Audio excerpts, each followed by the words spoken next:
it's Lana here and I am ready to do my Q&A for you guys. I haven't done one in a really long time. I'm really bad at doing this. And by the way, I just did this makeup look as well, and this makeup look will go up on Sunday. But today we're just doing the Q&A. But next time I really want to do a live one. I want to be talking to you guys live. Like, I want your live questions, live reactions, all of that good stuff. That's what I want. I just love having those conversations with you guys. So at the moment it's midnight and I would film all night if I could, because I just love filming. But Will needs to go to bed, and yeah, we do need to go to bed soon, so I'm gonna go through the Instagram ones first. The first question is from Madame Frank, and she says, the longer my hair gets, the more it seems like it's not growing as quickly as it did when I started my journey. Was this your experience as well? In my opinion, people who have shaved their head or cut it really short, people who've got bobs or styled haircuts, they always seem like their hair is growing really, really fast.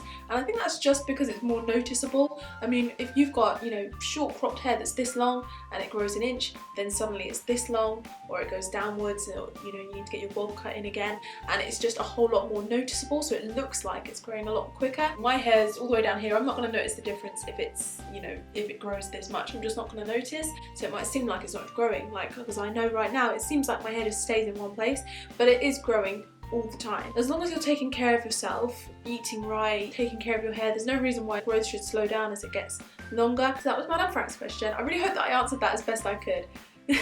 So next question is from Layla N, and she said, what motivated you to transition from straight to curly hair? And I've spoken about this before on my channel. I was motivated because I was living by the sea and I was at university, so I was no longer living with family. You know, when I lived with family I could walk around with my curly hair and I didn't feel embarrassed and none of that stuff. But I was living at uni and I lived in a house full of, you know, sort of strangers. They became my friends, but I was never that comfortable with them where they felt like family, and so I never let them see me with curly hair. It was kind of a hindrance, honestly. You know, I'd have a shower, they'd be knocking on my door and I'd be like, yeah, I'm in the shower, and I wouldn't come out all evening. I wouldn't come out until my hair was dry, and then when my hair was dry I would then straighten it right away, and it was just not practical. And I was living by the sea too, and I wanted to be in the sea all the time, and so we were doing a lot of surfing, just like a lot of sea swimming, paddleboarding, that good stuff. People needed to see me with my natural hair, and it was so, like, I just realised how dumb I was being for being like embarrassed about my curly hair. So then I realised, you know, I need to be able to walk around in this flat with these people with my natural hair. It's just not practical to only let them see me with straight hair, and I need to get out into the sea. I need to get out onto those waves and onto that surfboard, and like, I just, like, people need to see me with my natural hair because it's holding me back to be scared of it. So yeah, I got motivated. Ooh. Nearly lost my phone. So Layla also says, what products do you use to help your hair grow out? So the main products that I used were just switching up my shampoos and conditioners. So I switched to a sulfate-free conditioner, which helped my hair. You can check out my last upload to see why sulfates might be damaging to your hair. Might be, and that depends on how often you use them and that kind of thing. And I used like really moisturising, rich conditioners. I used a line from ORS, and it was the replenishing shampoo and conditioner. And coconut oil, of course, and you can get coconut oil anywhere. Unrefined is best, and you can also use that to massage into your scalp, and that will stimulate your scalp to help it to grow. So Layla also says, it's so long and pretty. Your videos have really inspired me on my own curly hair journey. Thank you, Layla, that's really sweet and really motivates me to carry on. Adriana614_ says, have you ever tried TGIN products? I've never tried their products, so maybe if any of you guys have tried out those products, then you can leave your thoughts down in the comments and help Adriana out with that one. Lauren3 says, what's your favourite song at the moment? So my favourite song at the moment, there's quite a few. We've been listening to a lot of Childish Gambino. There is a cover of Jeremy. I think his name's just Jeremy, isn't it? But I always think it's like Jeremiah. But he had a song called Planes, and then there was a cover by Vido on SoundCloud, and I'm pretty obsessed with that cover. Oh, and of course there's like an Ariana Grande song, like Thinking About You. I love that song. I don't know if it's my favourite song at the moment, but it's the first thing I think of, so probably is my favourite song if it's the first thing I think of. Symphony Aria says, what is your favourite #1 curly hair product? At the moment, you know, I did a review on that Bumble and Bumble line. At the moment I'm loving that leave-in conditioner, the 3-in-1. So you can use it as a co-wash, you can use it as a leave-in, and you can use it as just the general rinse out conditioner. Like, it's so good. It makes my curls look, it makes my curls look really nice. And there is also an edge tamer from Kerry Care, which is so good. It's so strong, it does not flake up on you, you barely have to use any, and I really like that. Oh, and the hair milk from Kerry Care, I use that to spruce up my hair the next morning. And that leaves my hair looking really silky, like it looks like freshly washed kind of, and I can use that on like stick stay hair or something like that. My hair looks freshly washed. So Layla N also asks, how did you find your personal fashion style? I love your clothes. Thank you. So it took me a while, really. From the age of 16 to 20, I worked in retail stores. I worked in River Island from when I was 16 to when I was 19, and I worked in Urban Outfitters when I was 20. So when I worked at River Island, like I was kind of picking up that kind of style, so my style was pretty different to how it was when I worked at Urban Outfitters. After I left, I realised there were things that I liked and things that I didn't like from how my style had changed from being in those places. I tried to steer clear of pieces that are really, really easy to find or that are going to be really overly popular, and I try to find things that maybe not everybody would wear or wouldn't be everybody's first choice, and I pair it with things that maybe wouldn't be everybody's first choice as well. So I kind of try to create outfits where people would look at it and think, oh well, you know, I would never have thought of doing that. But not in a bad way. So people say, oh, you know, I would never have thought of putting that with that, but it looks really good. And I look on Instagram and I take inspiration from that as well. And I want to be comfortable as well, because that is one of the main things about style, is that your own personal style, you need to feel comfortable in it, because if you're shifting around, if you don't feel comfortable, it's not going to look stylish. You could be styled by designers and you could have this whole production team putting an outfit together for you, and if you're maybe slouching because your stomach's on show and you feel uncomfortable by your stomach, so you're slouching, and then maybe you've got your shoulders on show and you're pulling it up all the time, you know, it's just not going to look stylish because it's not your style and you don't feel comfortable in it. So it has to be your own, and you have to feel comfortable in it. I've been talking about this for too long, but yeah, that is the gist of how I found my style. I just like wearing what I feel comfortable in and what I feel is interesting. Sue Soul asks, story of your life. Story of my life? Well, it's basically, this is kind of like a draw of my life. I grew up with my mum and two of my sisters. It goes my older sister, me, my younger sister, and we're all only a year apart. So when my sister was 1, I was 2, she was 3. And then I had another sister, but she's 11 years older than this sister, and she didn't live with us. I went to like a really bad school, like a really rough school, and like I didn't do too well. I did well enough to go to a different college, so I went to another college. Everything was so different, like people focused on your education, like it was such a strange place to be. After coming out of that school, it was suddenly like people were saying, yes, you can go to university, yes, you can do this, yes, you will get a job, yes, you will do that. Because in my last school, the teachers were saying, you're probably going to fail your exams and you probably won't get a job because the economy's bad. So everybody just had that attitude, like nobody believed in themselves. I managed to get out of there and I managed to get good enough grades to go to this other college, and from there I managed to get to Exeter University. You know, that was just, I just never believed that would happen. Like coming from this school that I came from, you know, there's no way in hell that they would have believed that I would have ever got to Exeter University.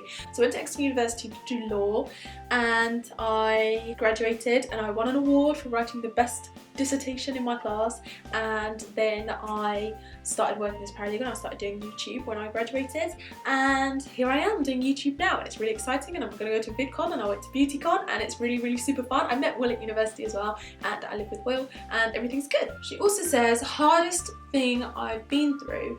So actually saying that, the hardest thing I've been through is probably moving here when I graduated, because I've moved so far away. I just kind of assumed, you know, I can live anywhere. I don't need to be close to home. I did fine at uni. I can, you know, it doesn't matter where I live. So we just settled in this one place to live, just thinking it would be fine, like thinking it'd be the same as when I was at uni, but then it's so different. When you're at university, yeah, you're there, you're completely by yourself, but so is everybody, and everybody knows that they're in a new place, and everybody takes the opportunity to make new friends. Like there's so many parties going on, so many societies you can join, like so many things you can just get involved with, and people want to make friends. Like people are making friends every single day. I just didn't realise that it was going to be so different. So I came to this new town, I started a job, I thought, you know, I'm going to make friends at work.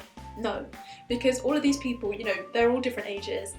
I was one of about maybe 2 or 3 people that were a similar age to me, and they just weren't interested in making friends. Like they had friends, they were, you know, they weren't in a new place. This was their home, they've got family, they've got friends.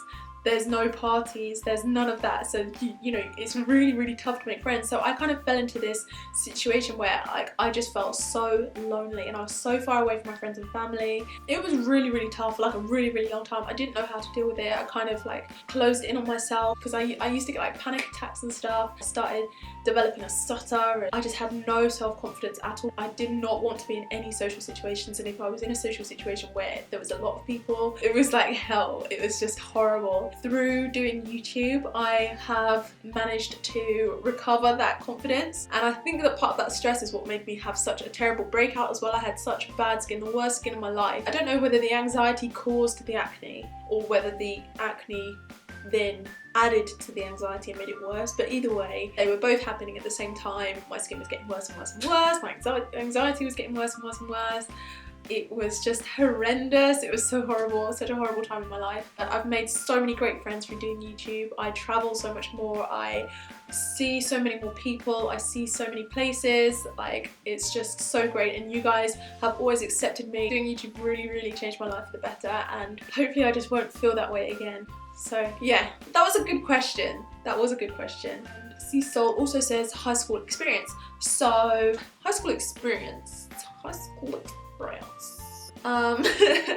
This is what I haven't told you guys, but I'm going to tell you guys because it's coming up to Valentine's Day. You guys know I had a few story times on my channel. I took them down because they just felt so personal, and people from my school have started watching my channel and stuff, so I didn't want to have them up. But here's another story that I haven't told you before. So there was this guy, when I think about him now, I don't understand why I had such a big crush on him, but I did. Like, I had this really close group of friends, like 5 of us, 5 girls, we were really good friends, and I knew that at least 2 of them had had a crush on this guy before. Like, I don't know why, but they were over it.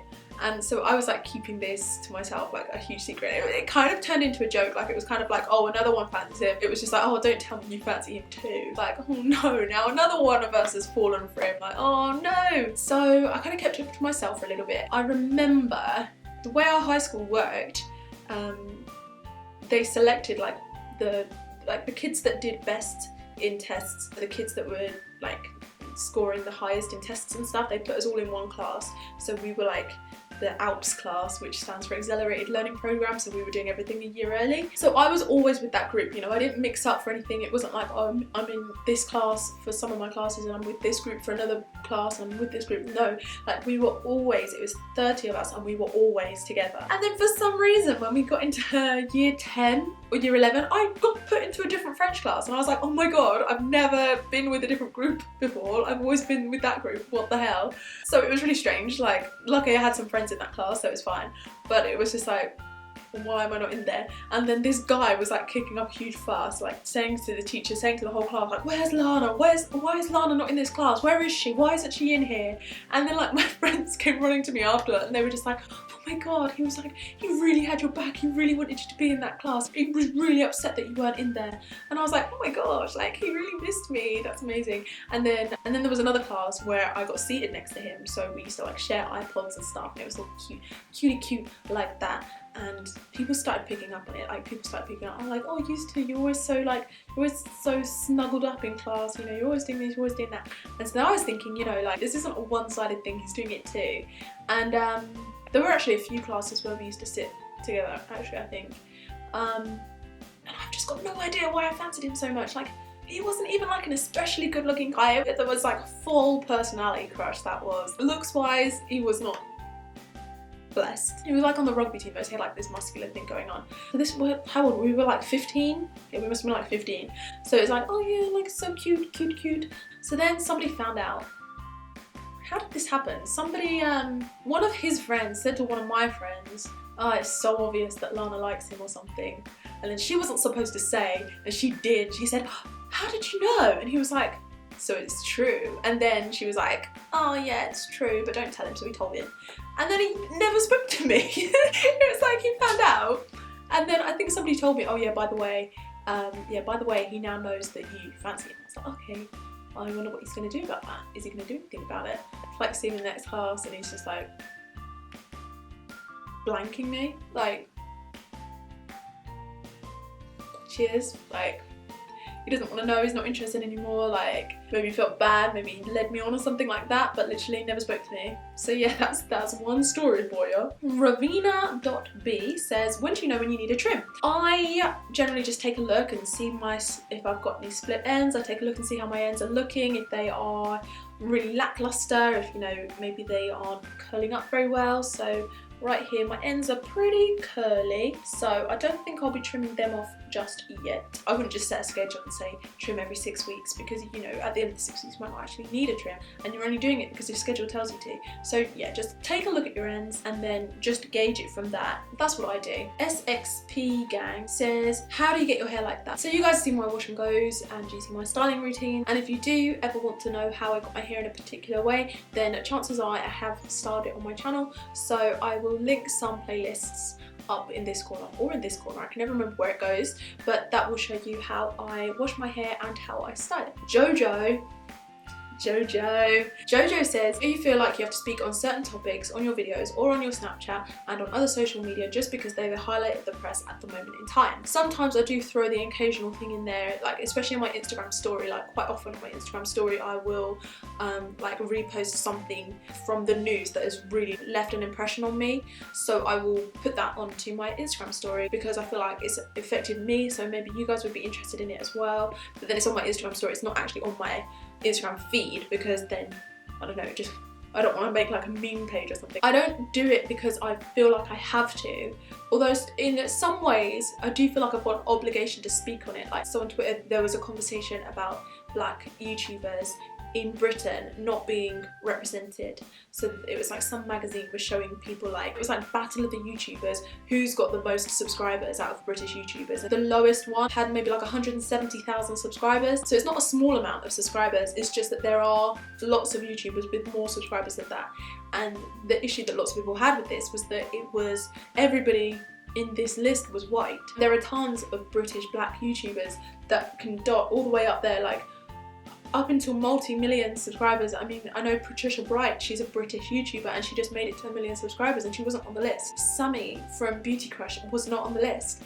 Just tons of British YouTubers just weren't on the list. And that's not really in the news or in the press at the moment, it was just kind of trending, and I spoke about that. It affected me and it might affect people that are following me and that kind of thing. And news about Donald Trump, I'm going to post on that because it affects me and it affects everybody, and I just feel like I have an obligation to speak out and say, don't feel, well, try not to feel scared, try not to feel like you have to change or hide part of yourselves because of this new world that we've suddenly found ourselves in, because it's important stuff about like the planet, the environment, stuff like that. Like, I feel like that is all really important and I need to speak about it. So I never feel like I have to, like I don't feel like, oh, it's a social convention, you have to, because you're a YouTuber, you have to speak about it. It's completely down to me, like it's my choice. If I feel like I need to speak about something, then I will, and it's because it's my personal choice to speak about it. Yeah, there are tons of things that I don't talk about. Yeah, everything that you do see me speaking about is because I feel the need to speak about it and I feel like it's important. I feel like people need to hear it. So yeah. Thank you, Jojo, for that question. It was a really good, interesting question. Lame.kai asks, how to make the transition from heat damage to cold goddess. So by no means do I think that I'm a cold goddess, but thank you, that's a really good question. If I can give you just like the top tips, I would say switch up your products, use a sulfate-free shampoo, use a really nourishing conditioner, use a leave-in conditioner as well. Do a lot of protective styles to protect your new growth from your damaged ends. It's going to be really vulnerable, so make sure you're protecting that. Use a satin bonnet to sleep in so that you're not rubbing it in the night time, and massage your scalp. Those are my top tips for transitioning. DPitchard12 asks, how do you cut your hair? If you do it yourself, I'd love a YouTube video. So I do cut my own hair, and I was actually thinking of making a YouTube video about it. So it's really, really simple, and the video will be up soon because I will need a trim soon. So I will make that video for you guys. Next one. It's so late right now, it's 12:30. TXBBX asks, how do I keep my hair from getting super frizzy throughout the day? So this can like depend. I mean, I don't know where you live. You might live in a really humid area. It's most likely because it does not have the moisture that it needs, so it is attracting moisture from the air, which is causing it to frizz up. If you aren't already, I would recommend that you do a cold rinse on your hair when you finish washing it, then rinse it with cold water to seal the cuticles, then use a leave-in conditioner and an oil to lock everything in, and deep condition as well, deep condition weekly to make sure your hair has got full moisture locked in, it's not thirsty, it's not sucking in the air from the outside, and yeah, then hopefully you should see a reduction in the frizziness. _SM1129 asks, what protective styles do you keep your hair protected in the winter? So I'm not gonna lie, my number one style that I wear is a bun. I am all about the buns. It's just so easy, so simple. When I get home, you know, if I don't even care about what my hair looks like, straight up in a bun. Sometimes I do some braids as well. I love a good braid. I haven't done one of those for a while, so yeah, I'm not gonna lie, it's a bun. Oh, with a big silk scrunchie as well. The silk scrunchie really helps.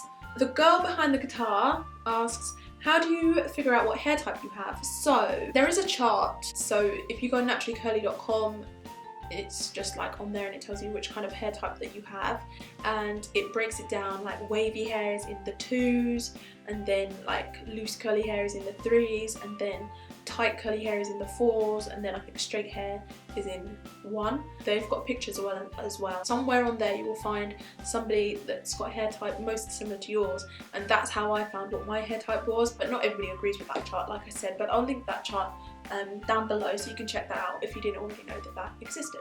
SXPH.mxy says, any ideas on how to loosen or stretch your curls? So I like to do a braid out, and a braid out makes my curls look really loose and like ringlets. I really like doing that, and there are products that you can buy in Superdrug by Cantu, I think, and they do like stretching products. I've never used them because my curls are pretty loose already. You can use some heavier products when you're washing your hair as well, and that will help to loosen it if that's what you want to do. I for one like tightly packed curls. I really love that look, but it's completely up to you. But yeah, like I said, there's products and you can do like a braid out or something like that.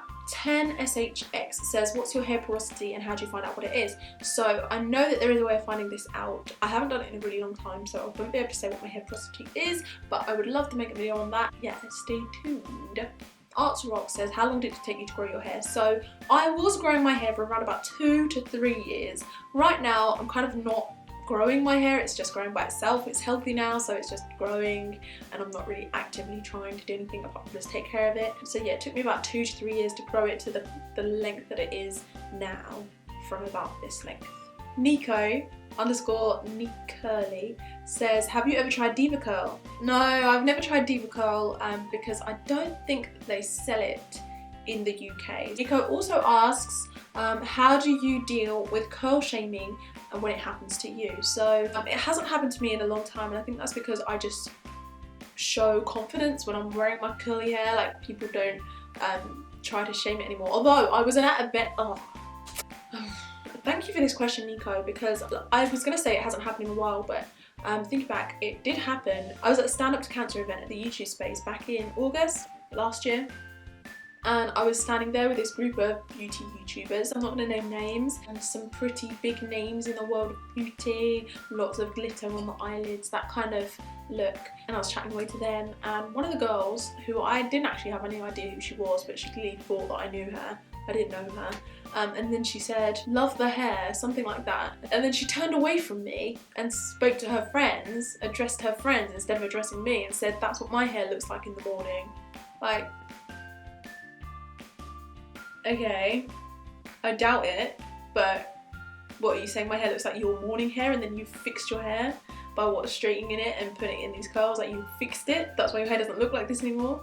Are you saying I should fix my hair? What? I can't even remember what I did. I think I gave her like a dirty look and just walked away. Who is she? I doubt her hair looks like mine in the morning, to be honest. She wishes it did. This girl, there is no way her hair looked like mine in the morning. What she was saying was her hair looks messy in the morning and she fixed it. That's what she meant. My hair's not messy, is it? It's curly. There's a difference. Like, I don't know, that did wind me up, and that did make me feel a bit like, oh, is that really what people think? But no, that was just her ignorance. There were so many people at that event that were so nice, that told me that my hair was amazing, and there were people there that didn't even comment on my hair. They just spoke to me as a person, because you know, that's what other people do. People that don't have curly hair, they're not constantly commenting on each other's hair. They treat each other like people. They don't treat each other like a wig. You know, they're not just like, oh wow, look at this, you know, what's this? You know, I'm not a wig, I'm a person. And I just ignored her, honestly. Small-minded, ignorant, probably doesn't know exactly what she was saying, probably didn't realise that what she was saying was offensive. So you've just got to take it in your stride and educate. Soon the world will change. XX Hey It's Quarter XX asks, who or what inspired you to stop straightening and relaxing or colouring your hair? So I already spoke about like why I wanted to. The first people that I started watching really was like Andrea's Choice. I think that she was like the main person that I watched who inspired me to really take good care of my hair and to go on a more natural route with it. So she was like the main person that I used to watch. I'm really sorry if I don't say your name properly. Shijera T says, who's my favourite singer? So I've got so many favourite singers. I'm gonna have to say Ariana Grande, and I know she also asked, do you like Ariana Grande? Yes, I do. She's probably my favourite, so 2 birds with 1 stone there. Yeah, I do really like her. Shijera T also asks, what's my favourite food? So at the moment I'm kind of obsessed with vegetable spring rolls. They're so good. Thai veggie spring rolls with peanut butter sauce. So good. She also asks, what songs do I sing on a random basis? I'm that person where if you live with me, you hate me because I'm constantly singing. Like I'm singing at the top of my voice all the time and I'm a bad singer. Yeah, so today we've had some High School Musical. We've had quite a bit of High School Musical. We had a lot of Fall Out Boy, like old school Fall Out Boy. Take This Your Grave album. I was singing that, like the whole album. I was singing it like word for word, the whole thing. Blessings by Big Sean yesterday. I sing songs from like Les Mis. Like I love the songs from Les Mis. I'll sing those all day, every day if I had to. Like a little bit of Dream to Dream, a little bit of Susan Boyle. Yeah, I sing all the time. Like you would hate me, honestly, you really would hate me. 1:45 at night, so I'm gonna go to bed. I filmed a tutorial for this, so I am going to take all of this off and then maybe we'll watch Wuthering Heights. Because I've been reading Wuthering Heights and I love it, I'm obsessed. I read it when I was 16 and I loved it, and I'm reading it again now and I love it still. And if you want to read like a really good book, read Wuthering Heights. It's old school, but it's good. We're moving house and we've got people that are going to come and view this place who might take it after us, and there's like lights and everything everywhere and we just need to get rid of that stuff, so it's time for bed. See you guys on Sunday for #Summer Sundays. Thank you guys so much for watching. Don't forget to like, comment and subscribe, and I'll see you next time. Bye!